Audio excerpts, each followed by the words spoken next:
ndabaramukije mwese bakunzi bacu ndabaha n'ikaze muri aya makuru ategekanye ikirere cyo kuri uyu wa gatanu ni kugenekerezo rya 16/0 umwaka wa 2026 mu gatondo hitezwe ko hazokwaka izuba ririmo n'ibicu bike bike mu gihugu cyose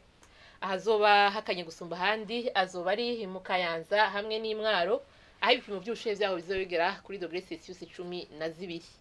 ku muhingamo hitezwe ko hazogwa imvura hongere hacemwo hake izuba mu Rumonge Ibururi hamwe n'Imakamba ahasigaye hakazokwaka izuba harimo n'ibicu bike bike ahazoba hashushe gusumba handi ni mu Cibitoke ibipimo by'ubushuhe byaho bizaba bigera kuri °C 30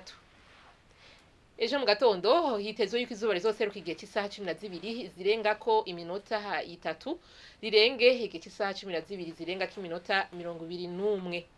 nuko rero ni hana makuru ategekanya ikirere cyo kuri uyu wa gatanu agarukiye mwakoze mwese kuyakurikira naho butaha